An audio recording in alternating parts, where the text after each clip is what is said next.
Hi everybody, we're at this coffee called Ramdon and I'm here with my friends that I met at the teaching training program, and he's going to be giving us his experience when he moved back to Mexico.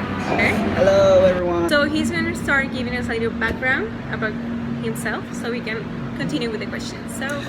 Okay, like you mentioned, my name is Jouse. I was actually born here in Mexico, not in Durango, but I was born in Tamaulipas. But I moved to the US, to Florida, when I was 8, and I lived there until I was 22.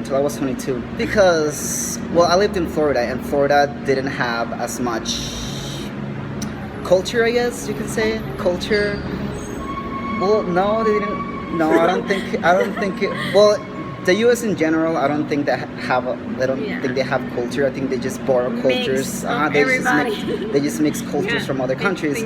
And for example, here in Mexico, this city, for example, is more than 400 years old, right? 400. So it has a lot of history and it has a lot of culture that I didn't know about, that I learned here. And also, I love the buildings. The buildings are amazing. Really? Yes, I love the buildings. They're cool, right? The architecture is really, really nice. So what were the first like something that shocked you for Mexico? Like you weren't expecting to see that, or you told it was a lie? Like first things that first impressions of Mexico, or maybe more like Durango. The first impressions of Durango, like I mentioned, this city is like really, really nice. It's really, really beautiful. But one of the things that surprised me, and I was a little taken back by it. If you're out and about, somewhere in public, right? And you want to go to the bathroom, right? If you want to go to the bathroom, here you have to pay. There's always like a lady or a man who's like literally at the entrance, like it's going to be like 2 pesos or 5 pesos. It's usually like 2, 3, up to 5 pesos, and then they give you like a little piece of toilet paper this big. So you can wipe. So if you want to come to Mexico, Durango, make sure you bring toilet paper. And most interesting, what about the people?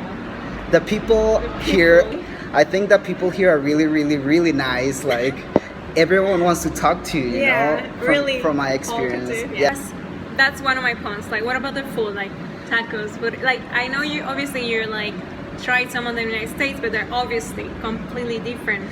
Yes, Mexican food in the U.S. is not Mexican food unless you live in an area with a Mexican family or Hispanic family. The food is not the same. When I first moved back to Mexico here in Durango, the food is so good, One of the things that I tried here, this is from Durango only though, because in Durango, it's known for scorpions, right? It's known for scorpions. So recently there was a restaurant that opened. Raíces? I think that is it's Constitución, yes. Raíces. And they actually sell scorpion tacos. So I wanted to try them. I actually tried them before. I've never tried them. And how was the experience? I don't know how to explain it. It wasn't bad, but it wasn't like tasty. I'm not gonna eat it every day, you know what I mean? Exactly.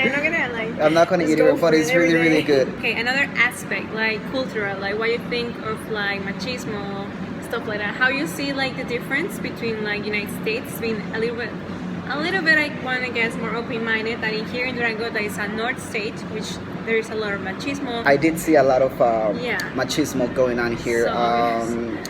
If a girl, for example, wears maybe a skirt or shorts that are a little bit too provocative, you know, can see skin. There's a lot of slut shaming, that I have noticed. But I think it's actually also people who have tattoos are not as accepted as people who don't have tattoos. A little bit religious also. Yeah. So that's another thing that they're really was a little bit different than what I was used to. Yeah, I think that's one of the things in Mexico, like they take way too serious religion. They take religion very serious. And family also take it very serious. Which is good. That's good. It is good. It is good. But sometimes they go a little bit too far, Yeah. If I want to hang out with somebody, they have to ask their parents, even though they're like, oh my God, really? 20-something. There is this street here called Constitución. And they basically closed it off. And there's a lot of shops everywhere. And on the weekends, sometimes during the weekdays, they have a lot of cultural things like people singing. I don't know, a lot of like street performers also. Yeah, it's really that's really pretty cool. too. We'll recommend to people who are not from Mexico, who would like to visit Mexico or literally this state, Durango. Yes, I have to emphasize the food Yeah. because the food is amazing. That's like the top, one You of the think? top in my list. The food, yeah. And if you guys like architecture and things like that, I feel like you guys love it. There's a lot of really awesome architecture here. We have the cathedral, which is really really really nice. Yeah, and there's a lot of legends here also. Yeah. Another thing that I've noticed about Durango is that a lot of people speak English here. Yeah. So if you come to Durango, I feel Yeah, like you'll you find- would meet somebody who speaks English. So I don't think you would feel Left out. left out. Yeah, well, yeah, left Yeah, out. kind of left. So this is all for this video. I hope you enjoyed. Don't forget to leave a comment and subscribe if you want. And I hope you enjoyed. Thank you so much, guys. Bye.